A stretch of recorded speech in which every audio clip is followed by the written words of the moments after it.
vamos lá, vamos, que a hora é essa, o tempo urge, e nós temos que falar sobre as questões. Sei que, e aí vamos deixar muito claro, vou falar sobre os gabaritos que foram divulgados, evidentemente, mas também vou falar de dicas sobre possíveis anulações, né? Eu acho que é o que todo mundo está querendo, na verdade, e a gente tem que ajudar, né?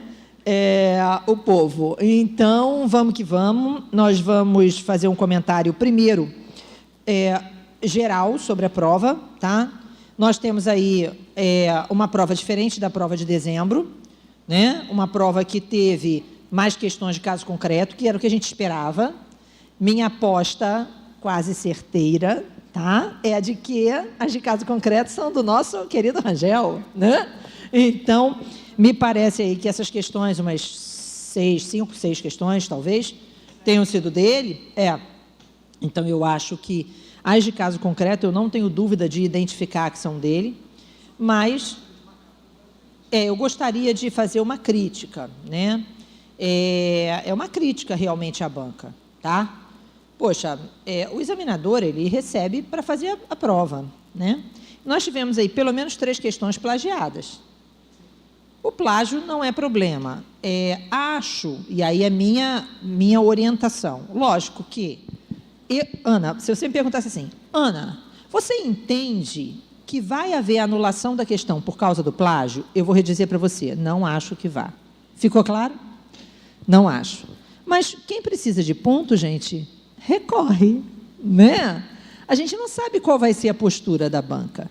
E a gente também não sabe quem será o responsável pela análise dos recursos. Se serão os próprios examinadores ou se será o SEBRASP. Então, se existe a chance da gente recorrer, vamos fazer isso.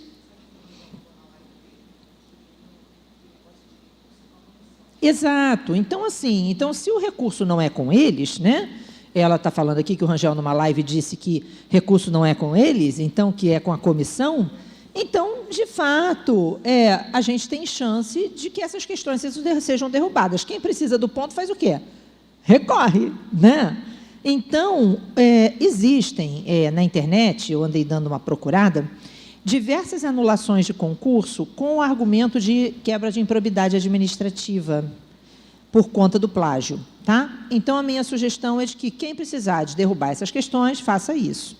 Embora fossem questões tranquilas, não era nenhuma questão absurda, eram questões VUNESP, certo? Mas são assim, uma coisa, gente, e aí eu vou dizer a você, ninguém cria as coisas do zero, né? Todo mundo copia, de alguma forma copia.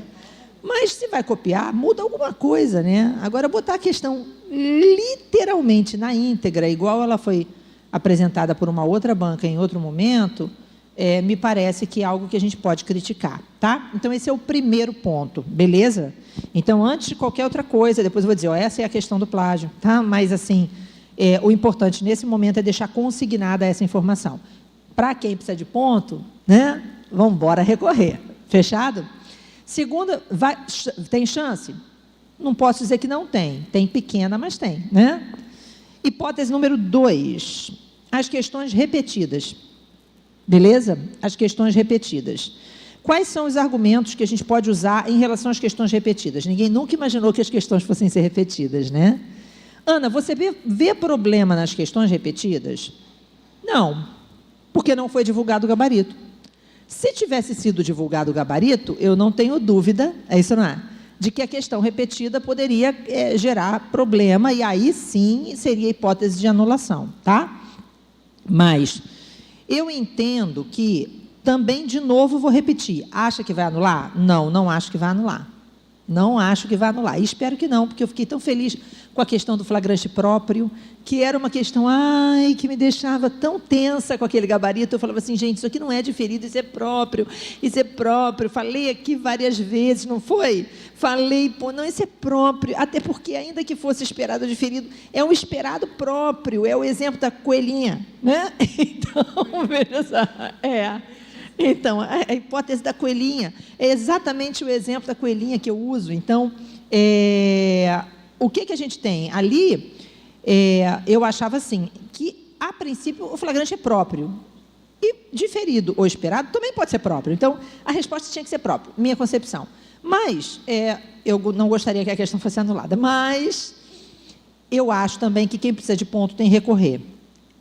Por quê? Eu achava que não tinha nenhum problema. Até uma aluna fazer um argumento, apresentar um argumento, uma pessoa me chamou no direct do Instagram e me apresentou um argumento que eu acho que é um argumento bastante razoável. Teve candidato que saiu da prova cancelada com o caderno de provas e teve aluno que não levou o caderno de prova. Então, isso pode caracterizar uma quebra de isonomia. Ficou claro? Não é? Porque esses alunos que tinham o caderno de prova tinham acesso a essa questão para analisar com tranquilidade, refazer, e os outros não, né? Mas divulgou amplamente aí nos grupos, porque todo mundo que tinha o caderno de prova colocou, e não sei o quê. Sim, mas isso não me garante que o carinha que está lá não sei onde, que não está no grupo, que ele realmente tinha a questão para fazer análise com calma, né? Então, eu acho que é um tema que também pode ser discutido, e aí são duas questões, a do flagrante e a questão do... Eu acho que são duas, não sei se tem outras, e a questão do artigo 28, tá? A questão do artigo 28, certo? Do juiz lavrar o termo circunstanciado, tá? Bom, então, essas são as questões, assim, que eu acho que dá para discutir no aspecto repetição, certo? Ou cópia. Tranquilo? Agora, vamos lá. Tem uma outra questão, que é uma questão também problema, a gente já vai trabalhar as questões, fiquem tranquilos, tá? E os gabaritos, mas nesse primeiro momento eu acho que a gente tem que pensar dessa forma, que é a questão da prisão temporária, tá? A questão da prisão temporária, gente, foi uma surpresa. Porque o edital, ele deixa claro que não pode ter nada de inovação, nem legislativa, nem jurisprudencial, até 30 dias antes da prova, né? Antes da prova, não é antes do edital, não é antes, entendeu? É antes da prova. Mas primeiro, que prova? A cancelada ou essa? Bom, então esse é o primeiro problema, a gente tem uma prova cancelada, isso não é? Porque se não tivesse uma prova cancelada, já era outra coisa, mas tem uma prova que foi cancelada. E que prova? É aquela ou é essa? Bom, vamos lá, pensar que é essa. O STF, a jurisprudência dos tribunais, ela é clara de que candidato de carreira jurídica tem que estar atualizado até a data da prova. Entenderam? Então, se a gente for brigar judicialmente, a chance é pequena. Ficou claro? Fora isso, se a gente for computar, gente, olha só, a decisão do STF foi no dia 11 de fevereiro. 30 dias era o dia da prova. Olha que merda. Então, assim, 30 dias era o dia da prova. Então, eu acho que tem pouca chance de anular, ficou claro? Mas é algo que, né, de novo, quem quiser brigar, vamos brigar, certo? Mas eu acho que tem pouca chance de anular também. Fechado? Então, esses são os nossos argumentos iniciais. Agora, vamos para as questões, né? Afinal de contas, estamos aqui para isso. Então, vamos lá. Questão de número 21, tudo bem? Após o advento do neoconstitucionalismo e como seu consequente reflexo, os princípios adquiriram força normativa no ordenamento jurídico brasileiro. E a eficácia objetiva dos direitos fundamentais deu novos contornos ao direito processual penal. A respeito desse assunto, assinale a opção correta à luz do Código de Processo Penal. Vou ser sincera com vocês que eu acho, tá? Tenho quase certeza de que essa questão é do Granado, mas também não tenho como dizer foi, né? Mas, e aí vamos lá. Letra A. No Código de Processo Penal, admite-se, dado o princípio do tempus regit actum, a aplicação da interpretação extensiva. Não, isso não tem nada a ver com tempus regit actum. Tempus regit actum é a aplicação da lei processual no tempo, não é isso? Então, está errada. Letra B, que é o gabarito, no que diz respeito à interpretação extensiva, e aí todo mundo já leu a prova, gente, vocês têm a prova aí, não tem? Já temos o gabarito publicado oficialmente, a gente não tem muito o que discutir. O que a gente vai fazer aqui? Que eu acho que é mais vantagem, até para a gente não ficar batendo em coisas desnecessárias. Pegar aquelas que poderiam ser as questões que geram dúvida. Beleza? Tá? Então, a letra A, a gente tem certeza que está errada. A letra B é o gabarito. E aí o gabarito diz assim, no que diz respeito à interpretação extensiva, admitida no Código de Processo Penal, existe uma norma que regula o caso concreto, porém sua eficácia é limitada em relação a outra hipótese, ok? A outra hipótese. Razão porque é necessário ampliar o seu alcance e sua aplicação não viola o devido processo legal. Reparem que é uma redação pesada. É ou não é? É uma redação confusa? Sim ou não? Sim. E a gente fica na dúvida sobre o que essa assertiva está querendo dizer efetivamente, né? Porque esse pedacinho da assertiva que diz assim, existe uma norma que regula o caso concreto. Regula esse caso concreto, aquele caso concreto, é outro caso concreto, entenderam ou não? Então, a gente fica numa margem de insegurança, ficou claro? É uma redação confusa, difícil. Mas, o que a gente faz numa hora dessa? Lê as outras, né? Para ter certeza se aquela seria possível. Letra C. A analogia, assim como a interpretação analógica, não é admitida no Código de Processo... Olha só, o Código de Processo Penal admite a analogia. Não é isso? Tranquilo? Fechou, não é essa. Letra D. Ante os princípios da proteção e da territorialidade temperada, o processo penal não adota territorialidade temperada, adota territorialidade absoluta. Ficou claro? Processo penal adota territorialidade absoluta, apesar das exceções previstas no artigo 1º do Código de Processo Penal. E depois, letra E, e essa aí é a hipótese que deixou a gente na dúvida. A gente fica na dúvida entre a letra E e a letra B. Ficou claro? Entre a da interpretação extensiva, no que diz respeito à interpretação extensiva, e a letra E. A letra E diz assim, no Código de Processo Penal, o princípio da proporcionalidade é expressamente consagrado. Bom, então vamos lá. Tanto no que se refere ao aspecto da proibição de excesso. Veja só. Por que a gente ficou na dúvida? Ana, o Código de Processo Penal não fala expressamente em proporcionalidade. Realmente não fala. Expressamente, não fala. Mas, implicitamente, a proibição do excesso está no artigo 313, inciso 1, na reforma da Lei 12.403. Ok? O artigo 313, inciso 1, não precisa abrir não, eu te falo. Tá? O 313, inciso 1, é aquele que diz que a prisão preventiva será possível nos crimes dolosos com pena máxima superior a 4. Então, quando, em 2011, essa reforma aconteceu, ela consagrou a proibição do excesso. Tá? Vedando prisão preventiva aqueles casos que, quando o indivíduo é condenado, ele recebe uma substituição da pena por uma restritiva de direitos. Então, se ele, condenado, não vai ter uma pena privativa de liberdade, o gravame durante o processo não pode ser superior àquele que ele vai receber se condenado for. Ficou claro? Então, a proibição de excesso não está expressa. Ficou claro? Mas ela está implícita. Beleza? Só que aqui está falando assim, o Código de Processo Penal expressamente consagra a proporcionalidade, tanto na proibição do excesso, quanto na proteção, na proibição da proteção deficiente. Aí está errada. Beleza? Então, se a palavra expresso não estivesse aqui, estivesse implícito, ficou claro?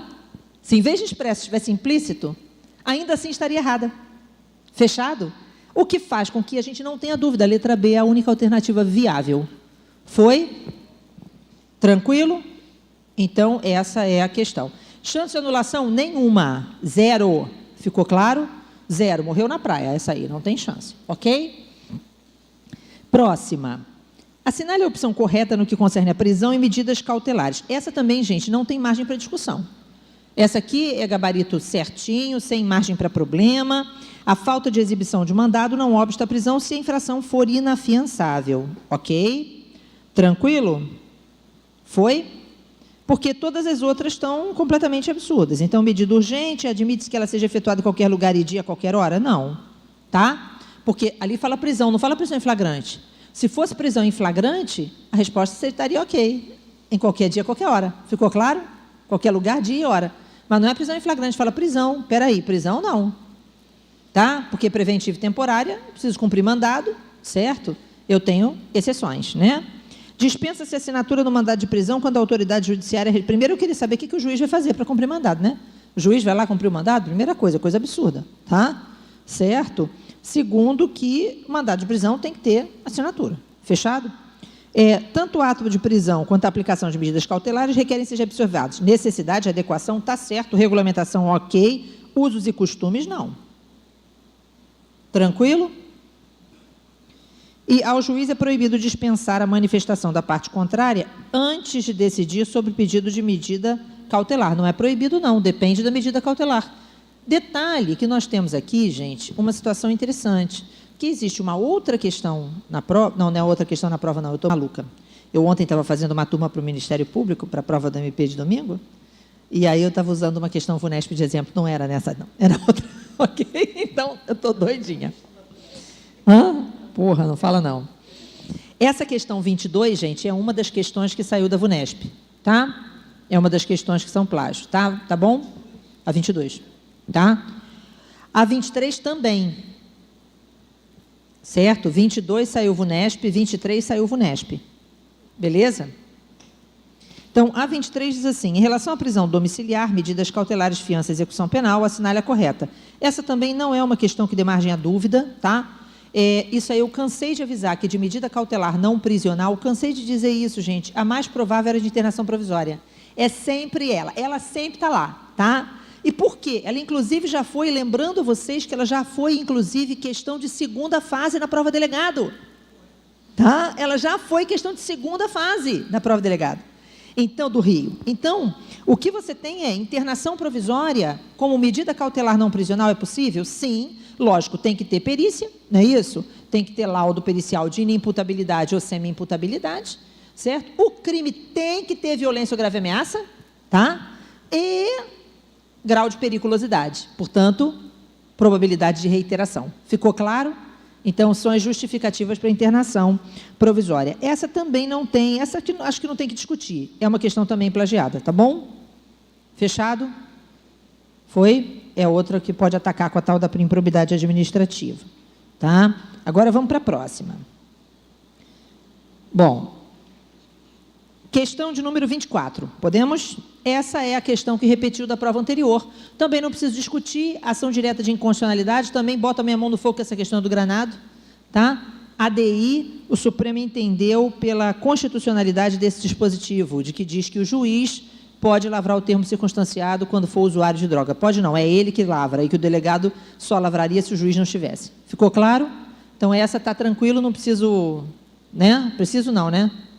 Posso passar. Então, questão 28, questão 24. Questão 25, posso? Posso? 25. Tício está sendo processado criminalmente pela prática de crime de apropriação indébita.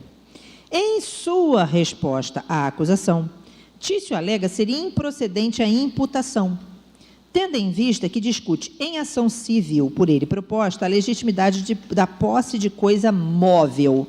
Pausa aqui. Essa questão também gerou dúvida. Tá?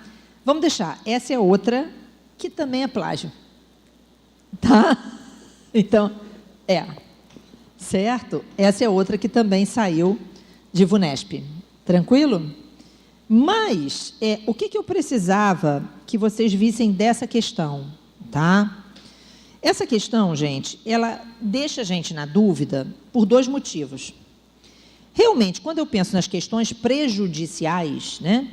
As questões prejudiciais, elas podem ser, e aí a gente é preguiçoso, a gente fala prejudicial obrigatória e prejudicial facultativa, né? Não é prejudicial obrigatória, é prejudicial heterogênea de suspensão obrigatória, ou prejudicial heterogênea de suspensão facultativa. O que é prejudicial heterogênea? Porque a questão que está sendo discutida não é de competência criminal, ela é da competência geralmente civil, ok? Então, por isso, heterogênea.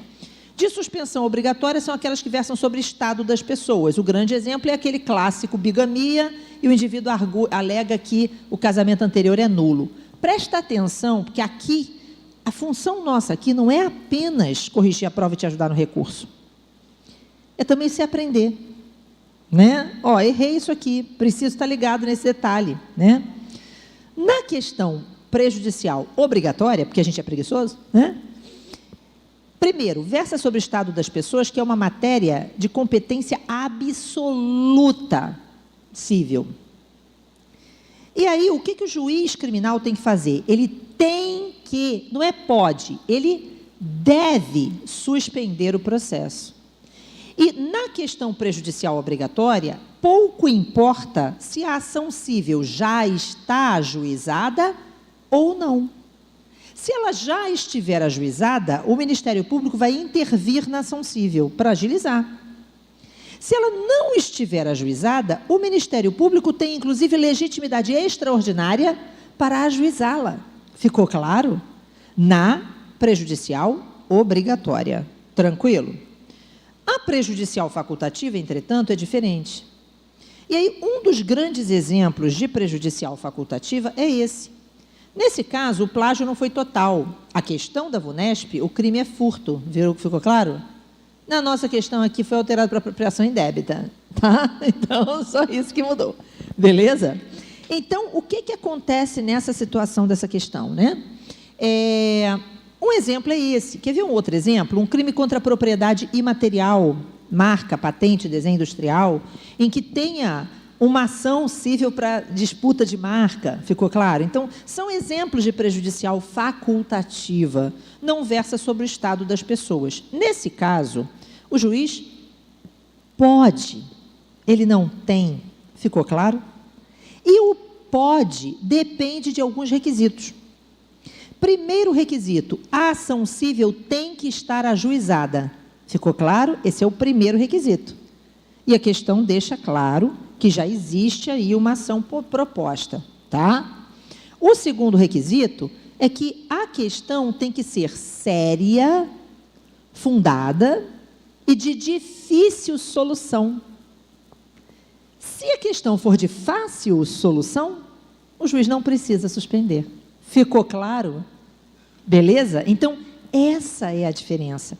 E o juiz, na questão prejudicial facultativa, suspende por prazo determinado. Entenderam? Beleza? Então, por isso é que a resposta não é a letra A. O juiz poderá suspender a ação penal a depender tão somente. O tão somente derruba a hipótese. Porque não é esse o único requisito. Beleza?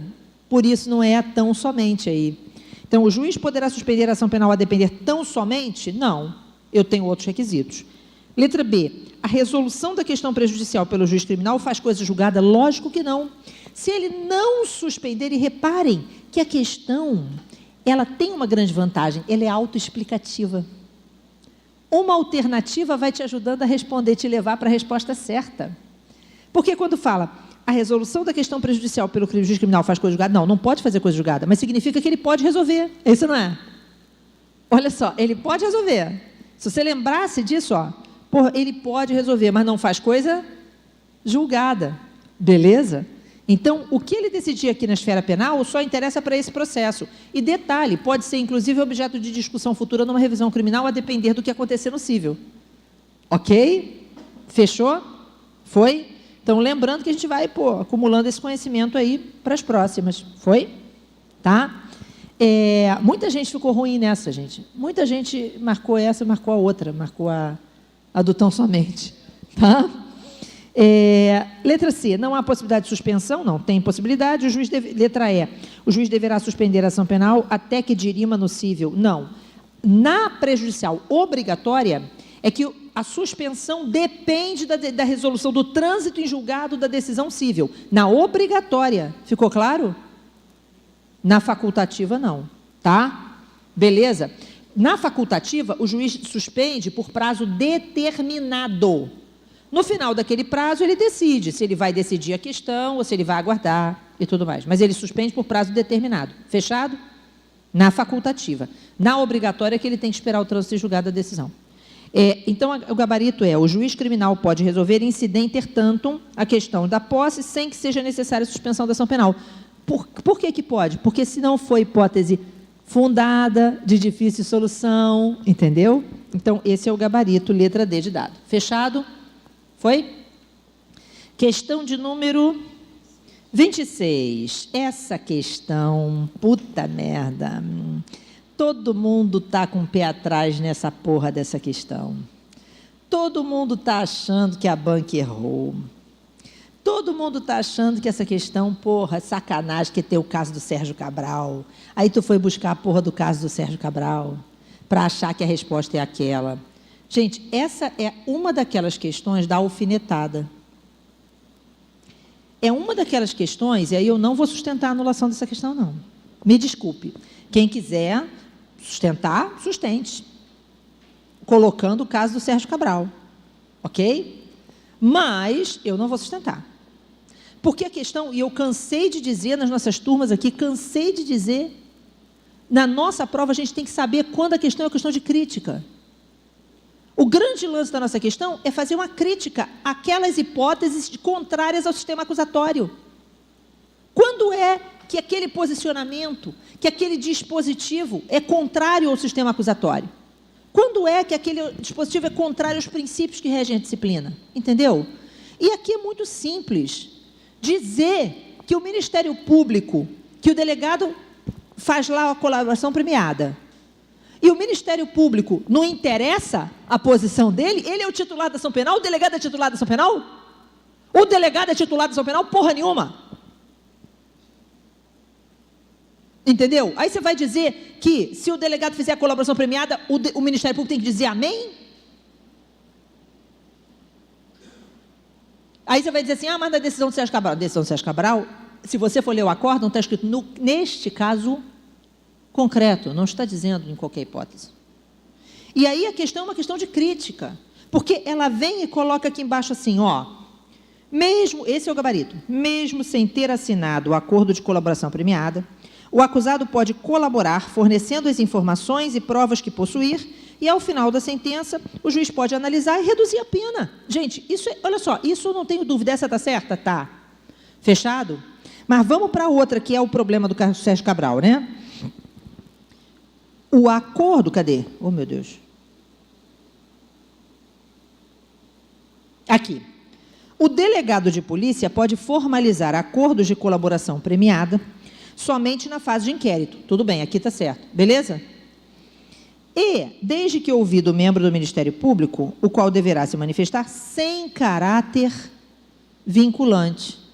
Na posição do Sérgio Cabral, existe essa frase. Ficou claro? Sem caráter vinculante. Ok? A decisão da jurisprudência. Mas foi naquele caso concreto.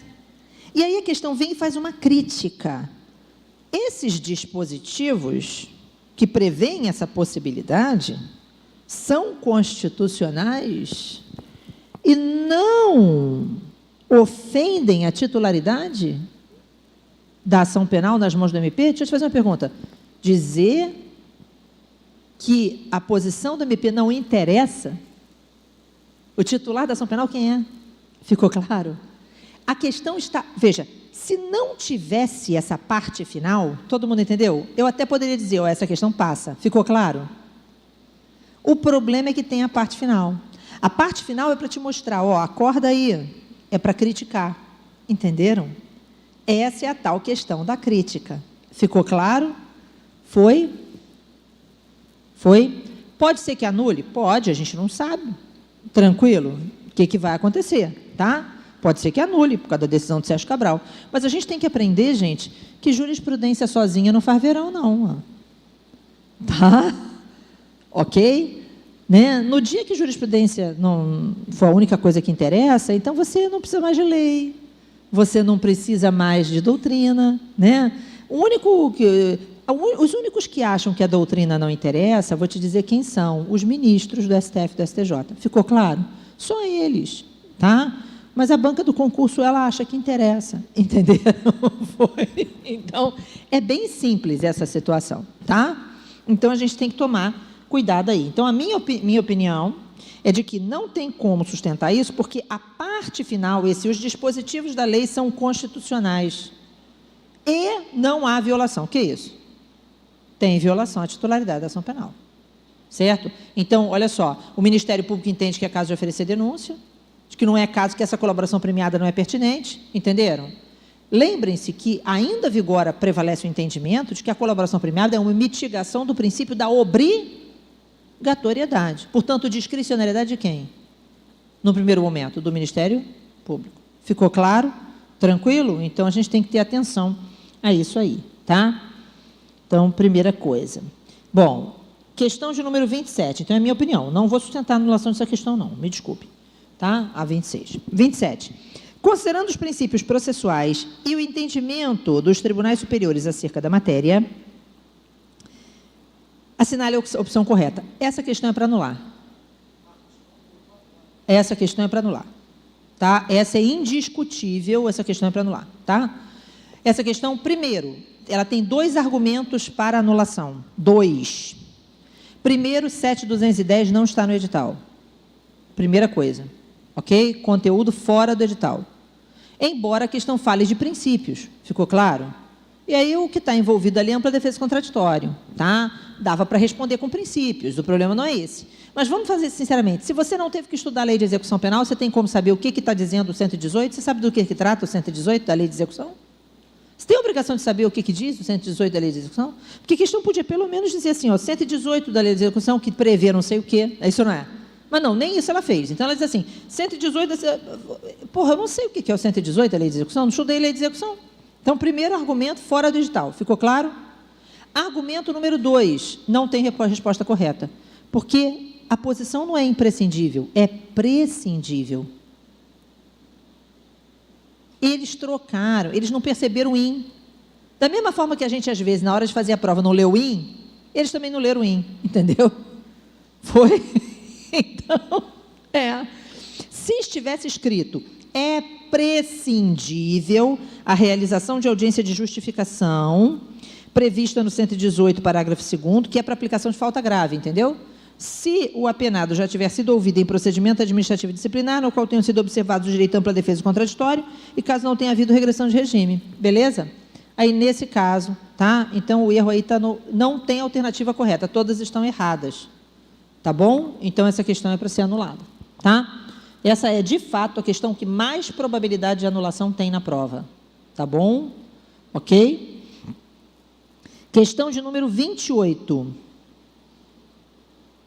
Durante as investigações promovidas em inquérito policial instaurado para apurar a atuação de organização criminosa dedicada à prática de crimes de tráfico de drogas, não, tráfico de pessoas, essa questão foi linda, linda, linda, questão linda, questão que sacaneou todo mundo,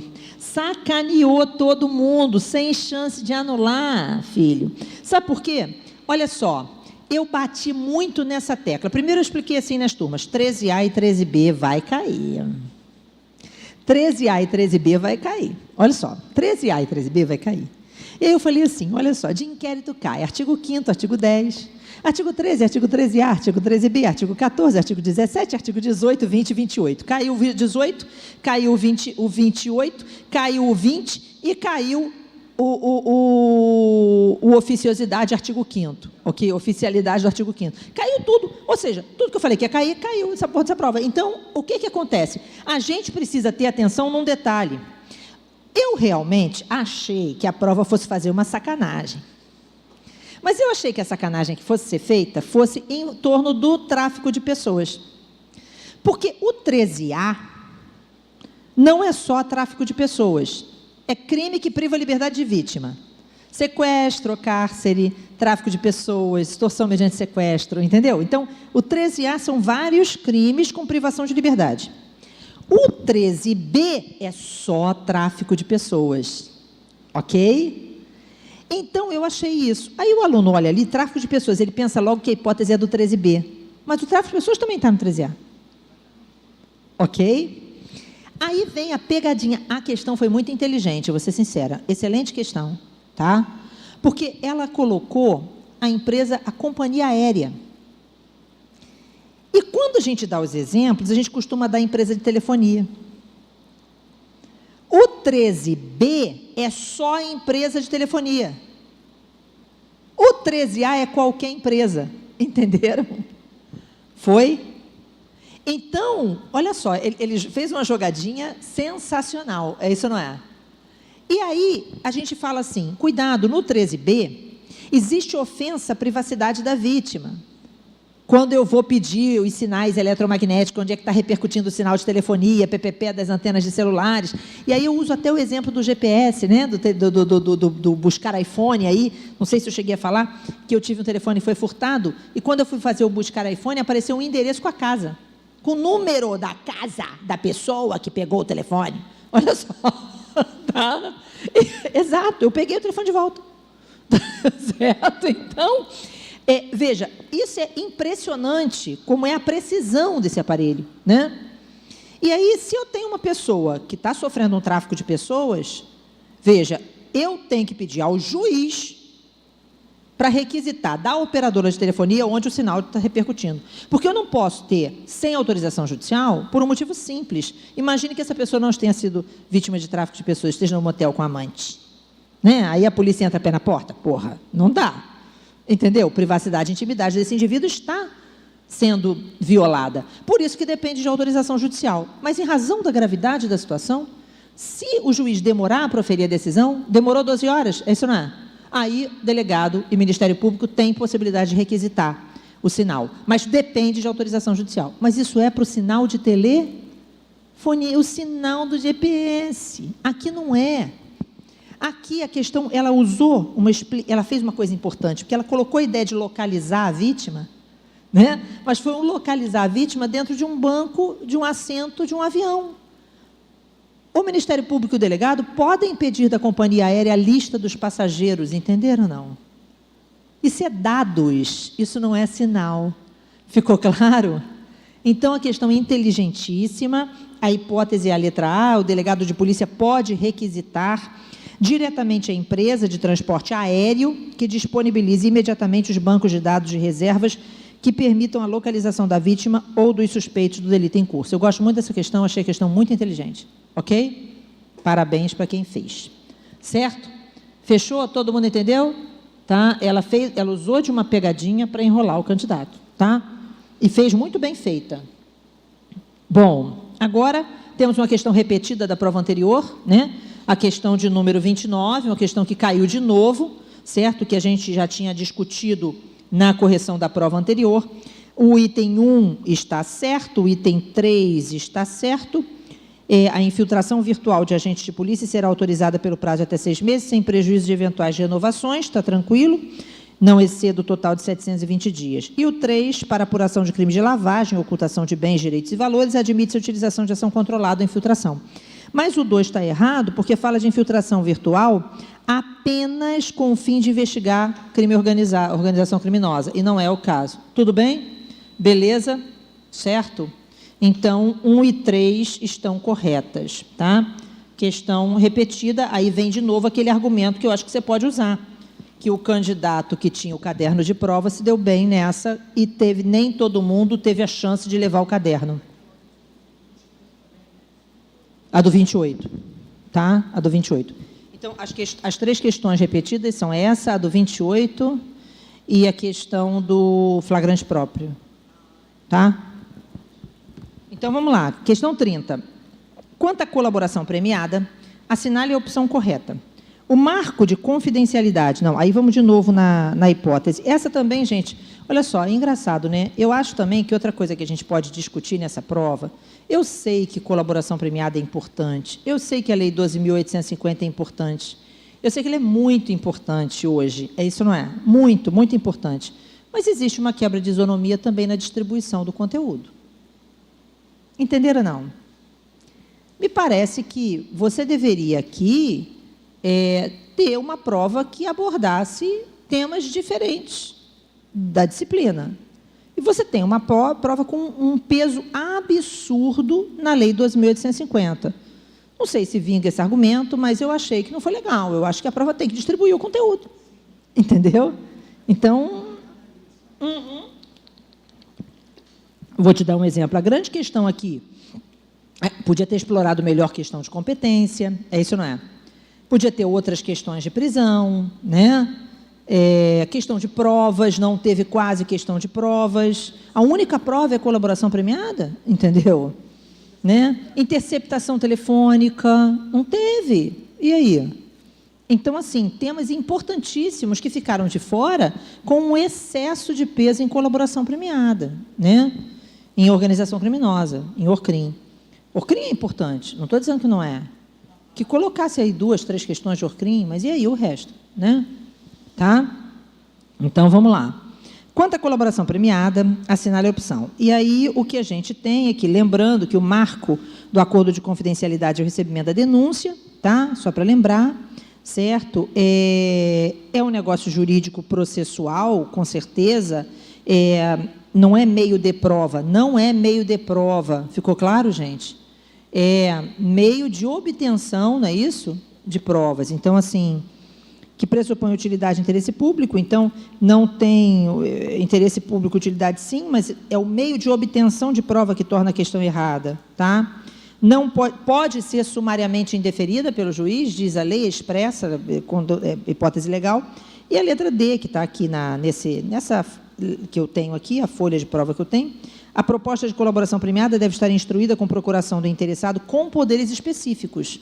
Lógico, gente, que o advogado tem que ter poderes específicos para colaborar, né? Para iniciar o procedimento de colaboração associativas ou firmada pessoalmente pela parte que pretende a colaboração e seu advogado e defensor. Nenhuma tratativa sobre a colaboração deve ser realizada sem a presença de advogado. Essa era tranquila, não me parece que tenha outra com chance, tá? Acho que dá para a gente passar. Beleza? Posso ir para outra? Posso? Meninas que estão aqui? As meninas que estão aqui são meu parâmetro. Tá? Marcelinho, o pessoal está mandando alguma coisa por aí? Não? Está tranquilo? Beleza. Questão 31. Questãozinha de inquérito. Tranquilo, artigo 20. Advogado e indiciado têm acesso ao que já está nos autos. Não tem acesso ao que o delegado está fazendo, nem ao que o delegado vai fazer. Então, súmula vinculante 14. Mas a súmula vinculante 14 não fala de indiciado. Mas, gente, mas é para o indiciado, mano. Ok? Então, na verdade, então, por que existe a súmula? Exatamente porque nós cansamos de explicar isso. Sigilo do inquérito, ele é absoluto? Não, ele não alcança o investigado. O investigado tem acesso ao que já está lá. Por quê? Porque o sigilo do inquérito é uma garantia dele também. Tem dupla função, né? Então, função para garantir que as diligências se realizem, que o inquérito seja efetivo, que a investigação avance, e por isso que o advogado não tem acesso ao que o delegado vai fazer, não é isso? Nem está fazendo, mas tem acesso ao que já fez, porque o indiciado tem que ser, obviamente, resguardado e ser devolvido à sociedade no status quo ante. Aí dou sempre o exemplo do caso da escola base, né? Então, esse é o exemplo que nos interessa, a letra E. Ficou claro? Beleza?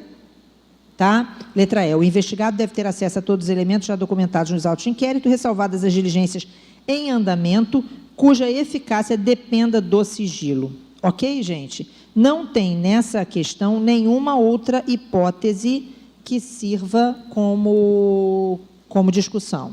Alguma dúvida? Não? Está tranquilo? Meninas, meu parâmetro? Está bem? Beleza. Questão de número 32. De novo, colaboração premiada. De novo. Vamos lá. Em relação à colaboração premiada, assinale a opção correta. A colaboração premiada é benefício de natureza personalíssima, cujos efeitos, no entanto, são extensíveis? Lógico que não. Tá? Letra B. Em caso de conflito de interesse entre a parte que pretende a colaboração e seu advogado ou defensor, ou em se tratando de colaborador hipossuficiente, deve prevalecer o interesse pela defesa técnica? Não, é o interesse do colaborador que interessa. Ok, gente? Prevalece o colaborador, tá? Letra C. A homologação do acordo de colaboração premiada determina necessariamente a efetivação dos benefícios? Não, vamos lembrar do caso JBS. Ok? Você pode depois, em razão de descobrir que ele mentiu, descobrir que, enfim, ok? Você tem aí a possibilidade de derrubar esse acordo de colaboração. E cabe ao órgão julgador da ação penal, que vier a ser deflagrada sobre fatos objetos da colaboração, decidir sobre a extensão e aplicabilidade do benefício. Deixa eu te explicar. Quem aplica a pena ainda é juiz. Beleza? Simples assim, né? Quem aplica a pena é o juiz. Tá? É isso que está dizendo aí. Ó. Quem aplica a pena é o juiz. Tá? Então, se o juiz achar que a oferta da colaboração é demasiada, ele reduz a porra da coisa. Se ele entender que tem que ser maior, vai entender que é maior. Né? Uma coisa até meio esquisita, vou ser sincera, não concordo com algumas coisas, né? Vou te dar um exemplo, e aí vou dar um exemplo mesmo, meter a ripa, né? Um absurdo, colaboração, a lei fala redução de até 2/3, é isso, não é? Tá? Ou substituição da pena pela restritiva, beleza. Aí tem um monte de casos da Lava Jato que o cara pegou 70 anos e recebeu 2 de pena. 2 é 2/3? 2 anos de 70? A pena é 70 anos. E foi uma redução para 2. 2! 2 reduziu 2/3? Porra! Me parece que até tem uma abertura meio grande aí para juiz, né? Mas é quem pode mais, pode menos, se ele pode substituir a pena por restritiva, então ele pode dar a redução que ele quiser. Então, para que tem a porra dos 2/3 na lei, né? Mas quem aplica a pena ainda é juiz. Ficou claro? Tá? Então, é basicamente isso. Esse é o gabarito da questão, tá bom? Então, vamos lá. Então, cabe ao órgão julgador da ação penal, que vier a ser deflagrada, sobre fatos objetos da colaboração, decidir sobre extensão e aplicabilidade. Mas vamos olhar a outra letra? Apesar de ser um negócio jurídico processual personalíssimo, o acordo de colaboração premiada, conforme entendimento unânime do plenário, pode ser impugnado por coautores. Isso, primeiro, essa discussão não é unânime, tá? Isso é a primeira coisa, beleza?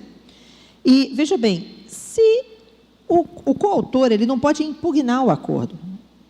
Ele pode se defender do conteúdo da informação. Todo mundo entendeu? Isso é diferente de impugnar. Recurso contra o acordo, o coautor não pode. Todos entenderam? Ok? Inclusive, a questão é autoexplicativa, porque ela diz, é um acordo, é um negócio jurídico processual personalíssimo. Personalíssimo, ou seja, o outro não pode se meter. Ficou claro? Tá? Certo? Então, letra, cabe ao órgão julgador da ação penal, que vier a ser deflagrada. Esse é o gabarito, tá? Agora, vamos lá. Coincidentemente, gente, eu fiz na véspera, na sexta-feira, uma live aqui no Glioche, né? Uma live no Instagram do curso Glioche, junto com a Patrícia, falando da decisão do Supremo sobre a prisão temporária. Exatamente na sexta-feira, antes da prova, né? E aí, essa é a hipótese da decisão do dia 11, que foi 30 dias. Cravado. Você faz a conta na caneta. Porque, olha para cá, o mês de fevereiro tem 28 dias. Não é isso? Tá? 28 dias. Então, veja, com os 28 dias, você ainda pensa, pô, mas peraí. Aí vai ser 11, 12, 13, 14, 15, 16, 17, 18, 19, 20, 21. 10 dias, estou marcando 10 aqui, ok? 22, 23, 24, 25, 26, 27, 28, 29, 28 não, 29 não, 1, 2, 3, 20 dias, ok? 4, 5, 6, 7, 8, 9, 10, 11, 12, 13, no dia da prova. Ok? 30 dias no dia da prova, tá?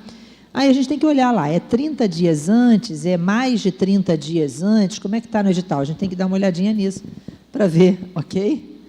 Para ver o que a gente pode sustentar, tá? Mas todas as alternativas têm que ser aplicadas de forma cumulativa, são os 5 requisitos apresentados pelo STF na decisão da ADI. Ficou claro? E aí a gente tem que lembrar que o inciso 1, só o inciso 1, só o 1, tá? Só o 1. Ele está dizendo para a gente uma coisa que a gente discutiu aqui nas aulas, que quando eu penso na prisão temporária, o inciso 1, caberá a prisão temporária quando imprescindível para as investigações do inquérito policial, é perículo in mora. O inciso 2, quando o indiciado não fornecer elementos sobre identidade e domicílio, também seria perículo in mora, a preocupação de não encontrar o cara. Ok? E o inciso 3, quando houver fundadas razões de autoria ou participação do indiciado em um dos seguintes crimes, é fumus boniuris. Mas, para decretar medida cautelar, eu preciso de fumus e perículo. Então, o 3 sempre tem que estar presente, mas não pode estar sozinho. Eu preciso do perículo. Então, o 3 tem que estar associado ao 1, ou o 3 teria que estar associado ao 2, ou o 3 teria que estar associado ao 1 e ao 2. E aí, a grande crítica que se faz, isso eu mostrei aqui, é essa hipótese. Porque se o réu tem direito a ser revel, se o réu tem direito de não produção de prova contra si mesmo, é isso, não é? Se o réu, olha só, como é que eu vou decretar a prisão temporária só com base no 2, sem usar o 1? Eu estou decretando a prisão porque ele não forneceu domicílio? Eu estou fornecendo, peraí, é vedada a condução coercitiva? É isso, não é? Além disso, se eu não indiquei o 1, é porque a prisão não é imprescindível. Então, por que ela está sendo decretada? Ok? Então, o primeiro requisito, ele consagrou esse entendimento de que a prisão não pode ser decretada aqui, ó. Ficou claro? Ok? Consagrou esse entendimento. Então, tem que ter o 1 e o 3. O 2 não é suficiente. Ficou claro? Beleza, para decretar a prisão. Só que criou outros requisitos. Exatamente. Então, o réu tem direito de não ir. Revel é o réu que não foi. Qual é o prejuízo dele ser revel? Nenhum. Ele deixa de ser intimado para os atos, mas não pode decretar prisão. Ok? Entendido? Então, é simples isso. Então, isso tem que acontecer também na fase de inquérito. Se isso acontece durante o processo, que dirá na fase de inquérito, né? Agora, os outros requisitos é que são requisitos importantes, né? Porque foram acrescidos a esse entendimento.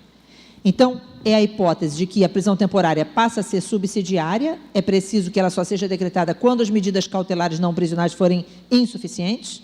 A contemporaneidade, que já é usada lá na preventiva, contemporaneidade passa a contemplar também a prisão temporária, certo? A impossibilidade de analogia, interpretação extensiva, aqui que vai morar o maior perigo para as provas futuras, tá? Que a gente tem que tomar cuidado.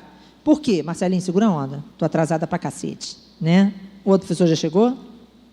Procura ver, tá? Então, o que acontece? Para as provas futuras, você tem que tomar muito cuidado, porque o que vai pegar para a gente é essa história da analogia. O que é?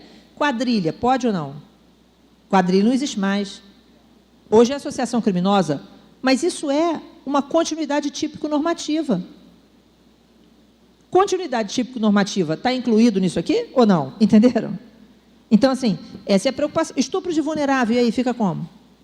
Né? Então, isso a gente precisa acompanhar de perto o acórdão, viu, gente? Pessoal que está online aí, precisa acompanhar de perto o acórdão, tá? Olhar com muita propriedade, ler tudo direitinho no acórdão, porque isso pode fazer diferença no futuro. Tá bom? Fechado? E aquela discussãozinha, mas e tortura? Está na lei de crimes hediondos, não está na lei de prisão temporária? Aí não, aí matou, a lei, isso aí já está... Prisão temporária cabe nos crimes hediondos também, ainda, hediondos equiparados, ainda que não previsto na lei 7.210, 7.960, ok? Questão de número 34, questãozinha básica, foi só uma inversão da prova passada. Na prova passada caiu oficiosidade, agora caiu oficialidade. Canso de explicar a diferença entre oficiosidade e oficialidade, né? Oficialidade é o próprio Estado, tranquilo? Órgão oficial. Oficiosidade é o atuar de ofício, de deflagrar o inquérito, né? Então, na verdade, aqui a hipótese é a oficialidade do inquérito policial. Então, o particular, ele até pode fazer investigação defensiva, mas para juntar documentos no inquérito. O órgão oficial de investigação criminal é o Estado, através dos órgãos de polícia judiciária. Ficou claro? Tranquilo? Oficialidade é a resposta. Não confundam oficialidade com oficiosidade, são coisas diferentes, ok? Beleza? Ana, mas a oficiosidade, ela é mitigada? A oficiosidade tem mitigação quando o crime... A oficiosidade, quando o crime é ação penal privada e ação pública condicionada. Mas a oficialidade, não. Certo? Em fase de inquérito. Tranquilo? Beleza? Foi sim ou não? Sim? Bom, próxima. Questão 35. Agora as questõezinhas de caso concreto, está na cara, começa com Cachoeira de Macacu, como ela falou. Quem acompanha sabe que ele fica indo lá toda hora de moto, né? Foi promotor em Cachoeira a vida inteira, tá? A vida inteira, tá? E aí, veja, ele saiu de Cachoeira direto para o tribunal, tá? Direto para o tribunal, certo? Então, vamos lá, gente. Tício é um indivíduo envolvido com atividade ilícita de clonagem de placas de automóveis, certo? Líder de uma organização criminosa. Não vou ler o enunciado todo, não, tá bom? A hipótese, gente, é muito clara. Quando a mulher do sujeito, e aí eu aqui também expliquei várias vezes para o Rangel, O artigo 18 é o desarquivamento. Para o Rangel, o artigo 18 é o desarquivamento. Na vida real, ficou claro? É muito difícil que o Ministério Público desarquive apenas com base em notícia de nova prova. Porque se eu tenho uma notícia de nova prova, não significa que realmente essa prova vai ter conteúdo novo. E aí vai desarquivar para depois arquivar de novo? É muito difícil. Mas eu chego a explicar assim, mas como é que o delegado vai fazer as perguntas para essa pessoa se ele nunca viu esse inquérito? Como é que ele vai perguntar sem ter visto o inquérito ali? Entenderam ou não? Então, tecnicamente, para realizar as novas pesquisas, ele precisa saber o que tinha o inquérito arquivado. Ficou claro? Então, em tese, isso é que ele diz no livro, a notícia de nova prova ensejaria o desarquivamento. E a súmula 524 é apenas para ação penal. Ficou claro isso? Todo mundo entendeu? Beleza, sim ou não? Sim? Então, e o que você tem ali, gente, é só notícia de nova prova. A senhorinha deu um ataque lá no MP. Ah, mas olha só, todo mundo sabe a notícia de nova prova, ficou claro? Na casa dele tem não sei o que, isso é notícia de nova prova, isso ainda não é a nova prova. Até para tomar as medidas necessárias, do tipo, tem prova na casa do sujeito, tem prova lá que ele matou? Eu vou precisar do mandado de busca e apreensão. Mas para ter o mandado de busca e apreensão, eu preciso do inquérito em andamento. Ficou claro? Então, esse é o raciocínio que tu tem que fazer nessa prova, né? Tinha que fazer nessa hora. E aí vem o nosso problema. Qual é o nosso problema? Nosso problema é o seguinte: quem desarquiva? Gente, quem desarquiva é o Procurador-Geral de Justiça. Ah, mas ele faz uma crítica lá no livro de que isso violaria o princípio do pronto natural e não sei o que e tal. Crítica é uma coisa, mas quem desarquiva ainda é o Procurador-Geral de Justiça, por lei. E por uma interpretação contrária do... Ah, mas essa lei não está. Essa lei não está, mas olha para cá, no edital. Lei orgânica do MP e tal. Beleza, mas é uma interpretação contrária ao senso do artigo 28. Quem dá a palavra final é o Procurador-Geral, quem desarquiva é o Procurador-Geral. Ficou claro? Tranquilo? Então, o gabarito é: o promotor de justiça que ouviu a esposa de Antônio deverá, em nome do princípio da obrigatoriedade da ação penal pública, provocar o Procurador-Geral de Justiça para que este determine o desarquivamento do inquérito e a autoridade policial reinicie as investigações policiais diante da notícia de novas provas. Ainda que você não soubesse isso, dava para fazer por eliminação, porque não tem nenhuma outra alternativa que encaixe, tá? Entendido? Beleza, gente? Tranquilo? Posso? Posso? Meninos de que estão aqui? Tranquilo? Marcelinho, alguma dúvida? Não? Muito bem. Questão de número 36, né? A 36, gente, é a hipótese... Vamos lá, deixa eu ler rapidinho aqui. Teovina foi vítima de crime de roubo com emprego de arma de fogo numa rua com pouca iluminação em um bairro da Zona Norte do Rio. Sim, é do reconhecimento de pessoa. É isso, não é? Do reconhecimento fotográfico, tá? Então, essa questão, gente, olha só, posicionamento hoje mais do que claro no STJ de que o reconhecimento fotográfico não pode ser utilizado para indício de autoria. Ficou claro? Ele é, sim, um meio para iniciar uma investigação e realizar depois o reconhecimento pessoal. Tranquilo isso, sim ou não? Então, não tem como indiciar o cara com base no reconhecimento fotográfico. Não tem como apresentar um livro aqui, ó, está aqui, ó. E é o que a gente tem visto aí, um monte de anulação de acordo de decisão pelo STJ por conta disso, certo? Project Innocence, né? Innocence Project, toda hora no Fantástico e tudo mais. Se vê Fantástico, responde a questão. Certo? Então, tá? Então, vê o Fantástico, responde Innocence Project, ok? Então, aqui nesse caso, o delegado deverá, segundo a jurisprudência da STJ, instaurar o inquérito policial sem indiciar o Túlio. Ok? Sem indiciar o Túlio, a fim de colher mais elementos de convicção sobre a autoria e circunstância do fato. E aí depois vai fazer o reconhecimento pessoal. Entenderam? Na forma do 226. Beleza? Olha só, gente, reconhecimento era um tema que a gente também tinha que estar na prova, tá? Que a gente sabia que era provável, né? E aí, ó, reconhecimento e outra coisa. Tem uma questão aqui que fala da acareação, essa mesmo, né? Aí fala assim, acareação. Que acareação, gente? Reconhecimento e acareação são coisas diferentes. Acareação é quando você tem depoimentos conflitantes, ok? Fechado? Foi? Tranquilo? Tá? Então, instaurar inquérito sem indiciar para que as investigações aconteçam. Bom, 37. A questão do ferro velho, né? Essa questão do ferro velho também é tranquilinha, tá? Essa também é tranquilinha. Advogado tem inviolabilidade do escritório de advocacia garantido como prerrogativa, né? Mas essa inviolabilidade, gente, não é nem nunca foi absoluta, tá? Quando o advogado está envolvido em prática de crime, isso não é envolvido na prática ilícita, é possível a busca e apreensão no escritório de advocacia. O que ele não colocou aqui, que poderia ter colocado, era a exigência de que o mandado de busca fosse cumprido na presença de um membro da OAB. Ficou claro? Beleza? Isso poderia estar aqui, não estava. Certo? Tá? Isso é importante. Tá? E aí fica a dica. Da prova que a gente tem aqui, inúmeras ideias surgem para uma segunda fase. Tá? Inúmeras ideias de questões possíveis. Tá? O que ficou faltando aqui? Falar que o membro da OAB tinha que estar presente. Beleza? Mas é possível o cumprimento de mandado de busca em escritório de advocacia? Sim. É possível escuta ambiental em escritório de advocacia? Sim. Ficou claro?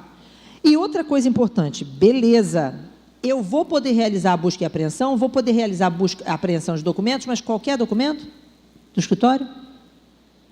Eu vou poder, por exemplo, pegar os documentos que ele tem dos clientes dele? Que não tem nada com esse crime? Não, só aquilo que tem relação com a conduta ilícita na qual ele está envolvido, da qual ele é investigado. Ficou claro? Certo? Isso não significa violar o sigilo advogado-cliente em relação aos clientes que ele potencialmente tenha lá no escritório dele. Ficou entendido isso? Beleza? Tá? Então, a mesma coisa. Escuta ambiental. Ah, eu vou botar uma escuta ambiental dentro do escritório de advocacia. Pode? Pode. Mas aí ele está atendendo vários clientes lá. Veja, só posso usar as conversas relacionadas aos crimes supostamente investigados. Ficou claro? Do qual ele participa. Não posso pegar e usar a conversa dele com o cliente. É prova ilícita. Questão linda de prova. Ok? Questão linda de prova. Tá? Foi fechado, gente. Certo? Então, inviolabilidade relativa do escritório de advocacia. Faltam 3, Marcelinho, 3 só, tá? Juvenal e Gisele são inspetores lotados. Essa é a do flagrante. Coelho em pé não corre sentado. Ok? Coelho em pé não corre sentado. Então, é aquela hipótese em que os carinhas vão lá, né, na rave, e aí está lá a distribuição de droga, está as coisas todas, e os caras estão em flagrante, sim ou não? Sim. Gente, é um flagrante esperado, mas o flagrante esperado, nesse caso, é um flagrante próprio. Né? E não tem uma hipótese de flagrante esperado. Tá? Ana, por que não é um flagrante diferido? Por que é um flagrante próprio? Por que não é o diferido? Não é diferido porque eu não estou retardando essa ação, eu só esperei o momento para confirmar a prática do ilícito. Entenderam?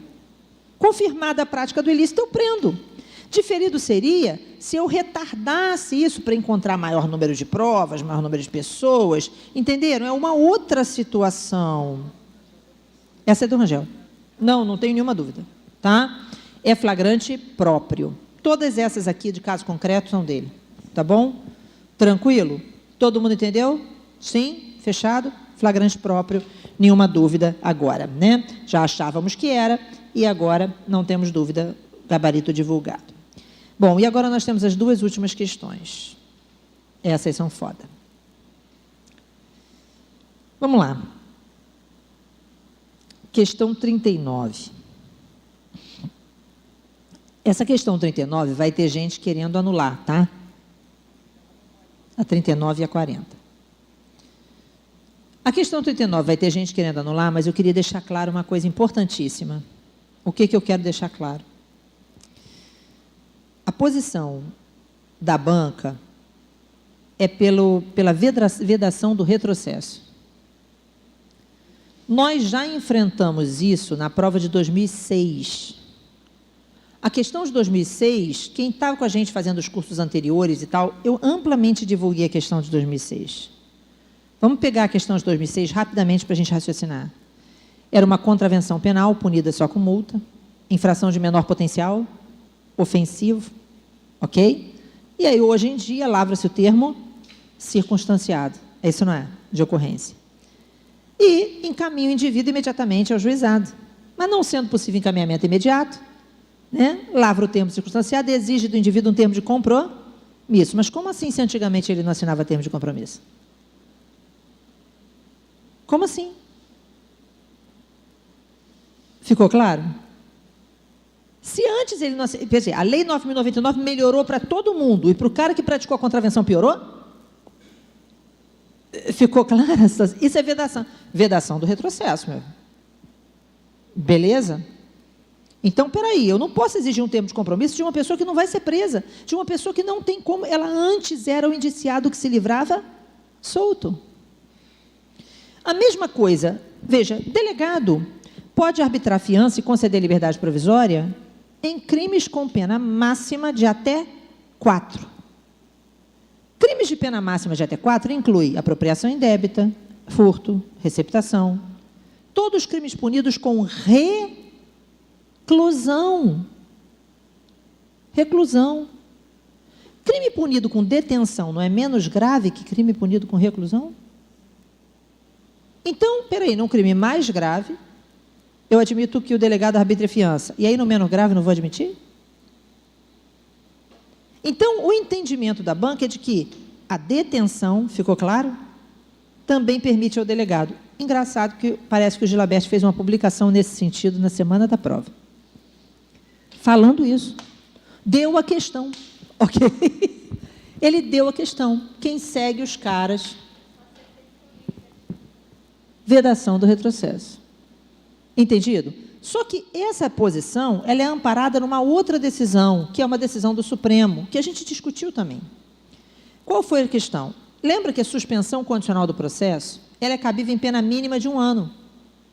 Mas o Supremo decidiu que quando for pena mínima de 1 ano, 2 anos, ou multa, se cabe só a pena de multa, é menos grave do que aquela que exige pena privativa de liberdade. Então, cabe suspensão condicional do processo. O crime, gente, em que essa decisão do Supremo acontece, é exatamente o artigo 7º da Lei 8.137. Esse crime contra o consumidor. Ficou claro? Que é um crime de pena 2 anos, pena mínima 2, pena máxima acho que 5, ou multa. Um crime que admite só pena de multa é menos grave, ficou claro, do que um crime que admite pena privativa de liberdade. E é isso que responde a questão. A resposta é: a autoridade policial poderá conceder fiança por se tratar de crime punido com detenção. Ficou claro? Beleza? Esse é o gabarito. Vai ter gente querendo brigar? Vai, porque na lei diz que é pena de 4 anos. Tranquilo? Beleza? Tá? Não sei se derruba. Tá? Não sei se derruba. Eu acho que não derruba. Acho que não derruba. Isso. De vedação do retrocesso. Exato. Exatamente. Agora, vamos lá. A 40 tem chance de derrubar. A 40 tem chance de derrubar. Por que a 40 tem chance de derrubar? A 40, gente, é o seguinte. Realmente, no crime tentado, e aí... O que acontece aqui? É isso que eu preciso que você preste atenção para você entender a lógica da parada. Hoje, são inafiançáveis racismo, terrorismo, hediondos, é isso não é? Só que essa classificação do que é afiançável, do que é inafiançável, antes de 2011, era feita com a pena mínima de 2 anos. Ficou claro? Todos entenderam? Antes de 2011, antes da reforma de 2011... O artigo 323 do CPP dizia assim: são inafiançáveis os crimes cuja pena mínima seja superior a 2. Ficou claro? Então, naquela época, para a gente verificar se um crime era afiançável ou inafiançável, a gente fazia assim: pena mínima 2 anos, para saber se um concurso material, se era inafiançável, eu pegava as penas mínimas e somava para verificar. Com crime continuado, ou concurso formal, pegava a pena mínima e exasperava do mínimo. Ficou claro? Para saber a pena mínima na modalidade concurso formal. Beleza? No tentado, eu pegava a pena mínima e reduzia da máxima, que era 2/3. Entendido, sim ou não? Ok? Sim ou não? Foi? O problema é que hoje inafiançabilidade não tem relação com isso. Mas o delegado tem um quantum de pena para arbitrar a fiança. É isso, não é? Pena máxima de até 4. Pena máxima de 4, peraí. E se o crime for tentado? Vamos dar um exemplo. Estelionato. A pena máxima de estelionato é 5. É isso, não é? Mas para eu saber no estelionato tentado, se o crime admite ou não que o delegado arbitre fiança, eu tenho que pegar pela posição majoritária. Todo mundo entendeu? Majoritária. Para saber a pena máxima do estelionato tentado, é 5 anos menos 1/3, e não 2/3. Todo mundo entendeu? 1/3. Então, 5 anos menos 1/3, está abaixo de 4? Tá, o delegado pode. Mas e se for furto qualificado? Furto qualificado, a pena é 8 anos. A máxima. Qual é a pena máxima de furto qualificado tentado? 8 menos 1/3. Fica 5 anos e 4 meses. Está acima. Não poderia. Todo mundo entendeu? Essa é a posição majoritária. Todos entenderam? Mas para o Rangel tem que ser usada a redução máxima. Para ele é 2/3. Porque ele continuou fazendo o raciocínio antigo. E ele entende que é mais benéfico, que tem que ser a interpretação mais benéfica. Beleza? Para ele é 2/3. Por isso, para ele, a resposta é: o crime é tentado, o delegado pode arbitrar fiança e conceder liberdade provisória. Mas a posição majoritária não vai considerar isso. A posição majoritária considera que você, para chegar na pena máxima de furto qualificado tentado, tem que fazer a redução mínima. Ok? E aí fica acima. Então, essa dá para brigar. Pergunta? Não? Todo mundo entendeu, gente? Pessoal de casa entendeu? Foi? Foi? Então, entenderam o argumento da briga? Tá? E aí a briga é: como é que eu faço o cálculo para verificar a pena máxima, né? Eu teria que analisar a pena máxima, porque a lei fala pena máxima, a lei não fala pena mínima. Ok? E aí a pena máxima de furto qualificado tentado é 5 anos e 4 meses, e, portanto, está acima de 4. Mas, para ele, tem que usar a interpretação mais benéfica e, novamente, a discussão da vedação do retrocesso, etc. e tal. Fechado? Todo mundo entendeu, sim ou não? Sim? Foi? Beijinhos, tá? Que pena, nada, amanhã eu estou aí. Você vai fazer o curso? Não? Vai fazer o de segunda. Vamos fazer segunda fase aqui, tá? Vamos criar sim, tá bom? Beijo, gente. Beijo, beijo, beijo, pessoal de casa. Marcelinho, muito obrigada. Beijinho, gente.